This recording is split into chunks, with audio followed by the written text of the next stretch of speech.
Bismillahirrahmanirrahim. Nusratu hadiyah sahbini hadi ta'alum ta'alimana qawlin jiwa tadzakur wa tadkir wa lifarata wa shifara wa ta'ala wa masuki bi kitabil hasanati rasuli wa du'ai lil huda wa ta'ala ta'ala khairi tiga wa jilah wa mardati wa qurbihi wa tawabi subhanahu wa ta'ala wa bismana wa aslafana wa jidadina wa hanu salihun Allahumma dhir niyatina fi niyatihim wa amalina fi amalihim wa qasina fi muqasirihim wa nastahlu zakiya fi hadha majlis wa nastahlu wardina masyakhina على هدينا ولنية صالحة جامعة شاملة من خير الدنيا من الآخرة إلى حضرنا من سبحان الله محمد صلى الله عليه وسلم الفاتحة أعوذ بالله من الشيطان الرجيم بسم الله الرحمن الرحيم الحمد لله رب العالمين الرحمن الرحيم مالك يوم الدين إياك نعبد وإياك نستعين اهدنا الصراط المستقيم صراط الذين أنعمت عليهم غير المغضوب عليهم ولا الضالين آمين. السلام عليكم ورحمة الله وبركاته. بسم الله والحمد لله والصلاة والسلام على أشرف رسول الله سيدنا محمد بن عبد الله وعلى آله وصحبه ومن تبعه بهداه. Subhanaka la ilma lana illa ma 'allamtana innaka anta 'alimul hakim. Rabbi shrah li sadri wa yassir li amri wa hlul 'uqdatam min lisani yafqahu qawli wa saddid lisani wa hdi qalbi bi haqqi sayyidina Muhammadin sallallahu alaihi wasallam wa ali amin amma ba'du. Qala sayyidul imam al-habib Abdullah bin Ali bin Muhammad al-Haddad wa nafa'na bihi bi 'ulumihi wa 'ulumi ba'dil salihin bidar amin naqlan an qaulil ulama. وقال بعض العلماء إن قوله تعالى اتقوا الله حق تقاته منسوخ بقوله فاتقوا الله ما استطعتم.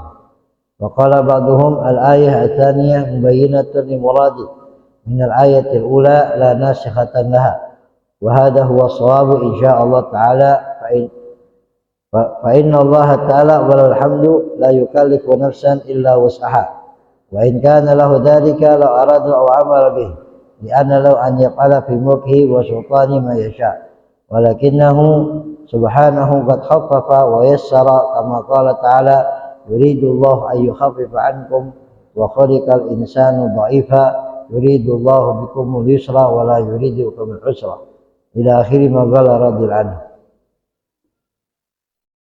Alhamdulillah, kita bersyukur pada Allah Subhanahu wa taala.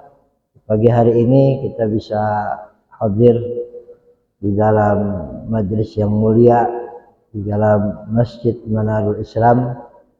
Semoga duduknya kita di tempat ini senantiasa Allah jadikan sebab untuk banyaknya cucuran rahmah dan barakah dan ampunan pada kita, dan semoga apa yang kita lakukan pada pagi hari ini bisa kita lakukan secara istiqomah hingga Allah tutup usia kita dalam keadaan husnul khatimah. Allah tutup kita dalam keadaan baik. Allah tutup kita dalam keadaan iman Islam masih berada dalam sanubari kita. Amin ya rabbal alamin. Salawat dan salam semoga tetap tercurah dan terlimpah kehadiran Nabi kita Nabi Muhammad, dan juga tak lupa untuk para keluarga Nabi Muhammad dan sahabat-sahabat Nabi Muhammad. Dan semoga kita dan barakah salawat dan salam Nabi Muhammad beserta keluarga dan para sahabat kelak hari kiamat kita mendapatkan syafaat Nabi Muhammad sallallahu alaihi wasallam. Bapak Ibu sekalian yang dimuliakan dan dirahmati Allah Subhanahu wa taala, maksiat merupakan sebab Allah Subhanahu wa taala akan murka kepada hamba. Allah akan marah kepada hamba lantaran nikmat-nikmat yang Allah Subhanahu wa taala berikan kepada kita yang semestinya kita gunakan pada hal-hal yang baik, hal-hal yang positif, namun kita salah gunakan nikmat tersebut. Kita dititipkan misalkan mobil oleh seseorang, saya titip, kamu pakai nggak apa-apa, kamu rawat, silahkan. Mobil itu kita pakai, namun kita tidak rawat. Ketika sang pemilik datang, ternyata mobilnya pada baret, bempernya rusak, bangkunya onyet, mesinnya hancur. Kira-kira yang nitip marah apa tidak, Pak? Marah nggak kira-kira? Marah. Dititipkan bukan dijaga. Nah, begitulah ketika Allah memberikan kita nikmat, itu sebuah titipan yang boleh kita nikmati, namun juga kita harus jaga. Jangan sampai nikmat-nikmat yang Allah berikan kepada kita salah gunakan. Mata yang semestinya kita gunakan untuk membaca Al-Quran, melihat keagungan dan kehebatan Allah Subhanahu di alam semesta ini, kita gunakan untuk hal-hal yang positif, namun kita gunakan untuk hal-hal yang haram, hal-hal yang dimurkai oleh Allah Subhanahu wa taala. Mulut, telinga, tangan dan kaki dan sebagainya, namun kita gunakan untuk hal-hal yang tidak diridhai oleh Allah Subhanahu wa taala. Tentu sang pemilik akan murka kepada kita. Sang pemilik akan tidak ridha kepada kita, akan marah kepada kita. Naudzubillah. Kalau yang pemiliknya sudah marah kepada kita, pemiliknya sudah tidak lagi suka pada kita, bisa jadi nikmat yang kita dapatkan Allah jadikan musibah buat kita. Bisa jadi Allah jadikan musibah, bencana buat kita. Alhamdulillah. Bisa jadi ya, nikmat yang Allah Subhanahu berikan Allah cabut lagi, Allah ambil lagi. Ya, jangan sampai itu terjadi sama kita. Nikmat-nikmat yang Allah sudah berikan, Allah jadikan itu musibah buat kita, Allah jadikan atau Allah cabut nikmat itu. Alhamdulillah. Ada ulama mengatakan, idza kuntum fi ni'matin far'aha fa innal ma'asi tuzilun ni'am. Kalau kau dalam kenikmatan, jaga nikmat itu. Karena maksiatlah yang dapat mencabut nikmat tersebut. Far'aha, bagaimana far'ahanya? Bagaimana menjaganya? Yang pertama, kita syukuri akan nikmat tersebut. Yang kedua, kita yakini bahwa nikmat itu murni dari Allah. Bukan karena kita cerdas, bukan karena kita pandai, bukan karena kita kaya raya, bukan karena kita keturunan orang kaya, tidak. Tapi murni dari Allah Subhanahu wa taala, kasih sayang Allah Subhanahu wa taala buat kita. Dan yang ketiga, setelah kita meyakini itu dari Allah, yang kedua kita mensyukuri terus nikmat Allah, dan yang ketiga adalah kita gunakan nikmat tersebut pada hal-hal yang positif, hal-hal yang baik. Di syarfun nikmah bi ajli ma khuliqalah, kata ulama. Arti syukur itu, arti bersyukur itu apa? Syarfun nikmah ila ma khuliqa li ajli, menggunakan nikmat sesuai dengan tujuan penciptaan nikmat, sesuai dengan SOP-nya lah kalau kata kita. Allah nikmat mata untuk apa? Nikmat tangan untuk apa? Nikmat sehat untuk apa? Kita gunakan sesuai dengan ketentuannya. Maka syukur yang kita lakukan itu menjadi asbab. Ya, dari 3 syukur itu menjadi asbab nikmatnya jadi barokah, nikmatnya jadi manfaat, nikmatnya jadi nikmat buat kita, dan akan berkelanjutan nanti di yaumil qiyamah. Ya, Bapak Ibu sekalian yang dimuliakan dan dirahmati Allah Subhanahu wa taala, di antara sekian banyak nikmat, di antara sekian banyak nikmat, ada nikmat yang mesti kita syukuri, yang lebih kita syukuri, dan nikmat itu mesti kita cari terus. Apa? Nikmat-nikmat yang berkaitan dengan akhirat. Ya, kita biasanya identik kalau nikmat berkaitan dengan dunia saja. Dapat rezeki, nomblok, gaji naik, jabatan naik, dagangan laku. Bukan itu saja. Justru nikmat itu ada nikmat dunia, ada nikmat akhirat. Dan nikmat akhiratlah ini yang mesti kita syukuri. Apa nikmat akhirat? Iman Islam kita masih ada dalam diri kita. Itu nikmat akhirat. Senantiasa Allah mudahkan kita untuk baca Al-Quran. Senantiasa Allah mudahkan kita untuk tahajud. Mudahkan kita untuk salat duha, salat witir. Mudahkan kita untuk salat 5 waktu. Itu yang mesti kita syukuri. Jangan ketika keinginan kita terlambat, keinginan kita tidak datang-datang, tahajudnya Masya Allah, duha dan witirnya Masya Allah, 5 waktu berjamaah di masjid Masya Allah, ngeluh dia, ya Allah, sholat udah, tahajud udah, doa udah, 5 waktu udah, tapi kok masih begini-begini aja? Jangan. Ya. Justru ketika Allah mudahkan kita untuk tahajud, untuk baca Quran, untuk sedekah, untuk duha, witir 5 waktu berjamaah, itu nikmat yang besar dari Allah. Maka jangan katakan, ya aku telah begini, aku telah begitu, aku telah tidak, tapi aku telah diberi sholat. Alhamdulillah aku telah diberi 5 waktu. Alhamdulillah aku telah diberi puasa. Alhamdulillah aku telah diberi tahajud. Alhamdulillah aku diberi witir, duha. Bukan malah, ya Allah saya udah begini kok gak begini. Saya pengen begini kok gak begini. Nah, jangan seperti itu. Justru nikmat ini yang mesti kita wajib syukuri pada Allah Subhanahu wa taala. Ya, nikmatnya puasa, puasa Senin Kamis misalkan, nikmatnya 5 waktu berjamaah di masjid, nikmatnya baca Al-Quran. Itu ada nikmat yang mesti harus kita syukuri. Ya, dan nikmat termahal. Walal akhiratu khairu wa abqa. Sungguh akhirat itu lebih baik dan lebih kekal. Walal akhiratu khairul laka minal ula. Dan akhirat itu lebih baik bagimu daripada dunia. Maka syukuri. Ya, minta kepada Allah agar nikmat akhirat ini terus ya kita rasakan, terus kita nikmati. Allah tutup usia kita dalam keadaan husnul khatimah. Jadi nikmat itu ada 2, nikmat duniawi dan nikmat ukhrawi. Nikmat duniawi wajib kita syukuri, nikmat ukhrawi lebih wajib kita syukuri. Karena kalau dengan nikmat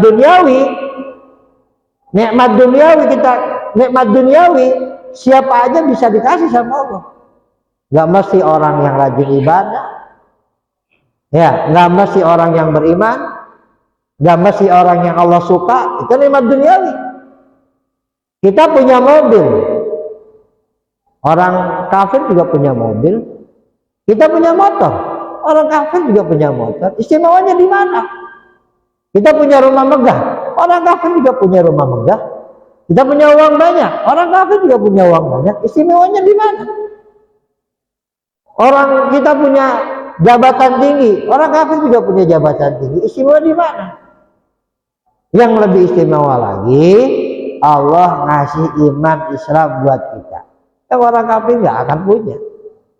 Walaupun kita ini miskin 7 turunan, tapi 5 waktunya Masya Allah rajin di masjid, hadir majlis-majlis taklim, suka berbuat baik, dari itu masih lebih baik dibandingkan orang yang kaya, sekaya-kayanya orang, tapi nggak diberi keimanan sama Allah.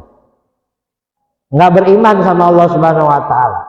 Yang pertama meninggal dunia surga selama-lamanya, yang kedua meninggal dunia neraka selama-lamanya. Nah, jadi lebih baik dia iman kepada Allah Subhanahu wa taala. Nah, dengan iman itu dia akan jatahnya dalam masuk surga dia bisa kantongi. Kuota masuk surga dia bisa kantongi dengan iman pada Allah Subhanahu wa taala. Maka syukuri terus nikmat yang seperti ini. Ya. Tapi kalau akhirat nggak akan Allah beri kecuali yang Allah cinta. Allah pengen di malam hari mendengar suara kita untuk mengeluh, berkeluh kesah kepada Allah. Ayo bangun.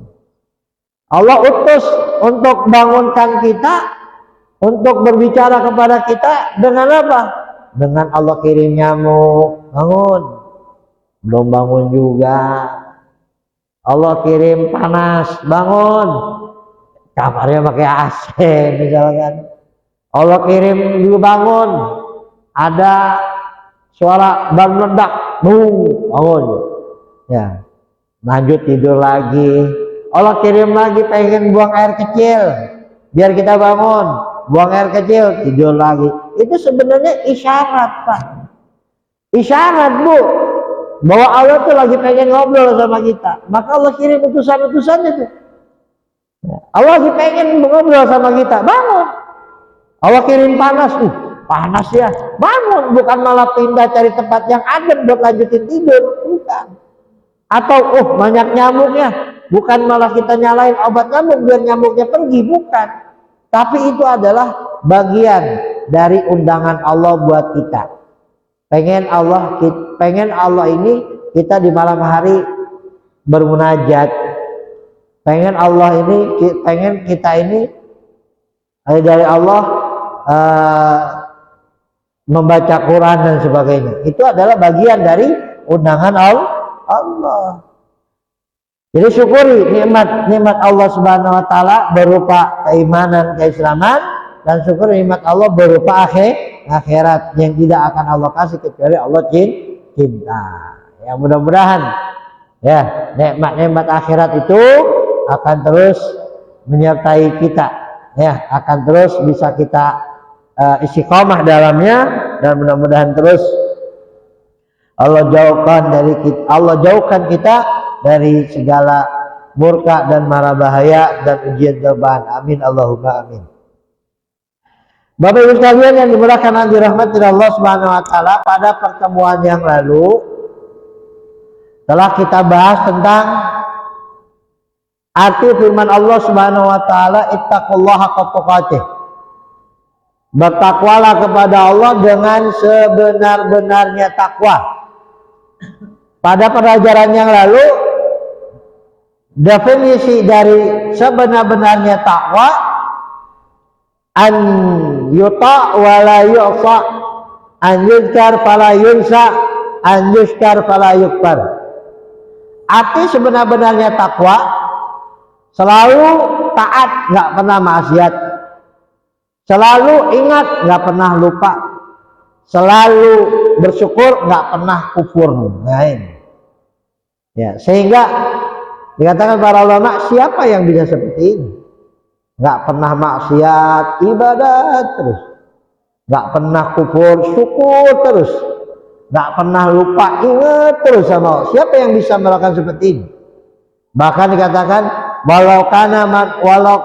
andaikan manusia punya 1.000 1 juta nyawa, setiap nyawa punya 1 juta umur, untuk mewujudkan haqqa tuqati nggak bakalan bisa.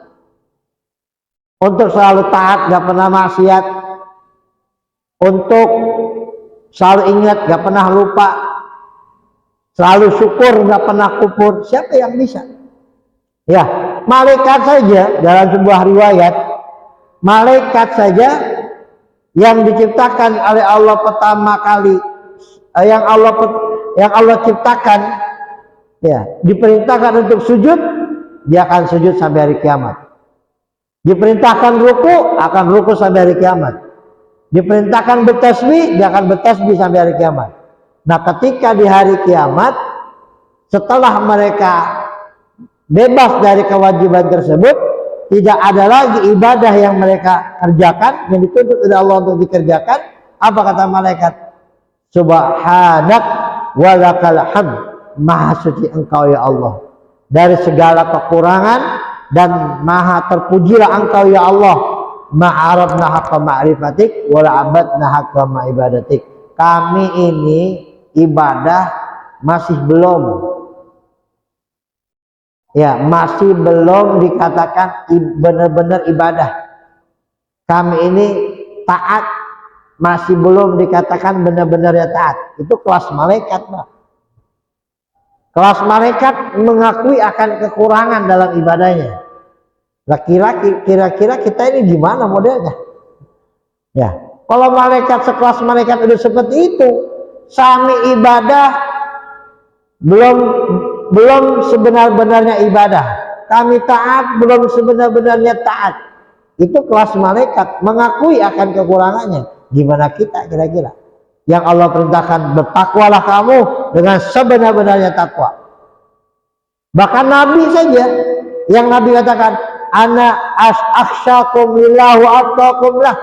Aku adalah orang yang paling takut kepada Allah dan paling bertakwa kepada Allah. Apa yang Nabi katakan? Allahumma a'inni a'udzu biridhaka min sakhatik wa bi mu'afatik min uqubatik. Ya Allah, aku berlindung kepadamu dengan keridhoanmu dari murkamu dan dengan maafmu dari amarahmu. Wa a'udzubika minka la usisana 'alaika anta kama fitaran fiki. Allah, aku berlindung kepadamu dari ketidakmampuan untuk memuji dirimu sebagaimana dirimu memuji dirimu sendiri. Nabi masih mengakui akan ketidakmampuannya memuji Allah sebagaimana Allah memuji dirinya sendiri. Itu Nabi, manusia yang paling bertakwa, paling takut sama Allah, mengakui akan kekurangannya. Nah, kira-kira kita di mana posisinya? Kalau emang Allah katakan bertakwalah kamu dengan sebenar-benarnya takwa, ya, posisi kita gimana untuk mengamalkan sebenar-benarnya takwa itu? Maka di sini dikatakan oleh para ulama, wa qala ba'dul ulama anna qaulahu ta'ala ittaqullaha haqqa tuqatih mansukhun bi qaulihi ma wattaqullaha mastata'tum. Nah, dikatakan para ulama mengatakan firman Allah yang berbunyi ittaqullaha haqqa tuqatih itu dihapus oleh firman Allah selanjutnya dengan firman-Nya fattaqullaha mastata'tum, bertakwalah kamu kepada Allah semampumu. Ya. Kan ada orang, buat apa sholat kalau masih maksiat? Buat apa sholat kalau masih kagak khusyuk?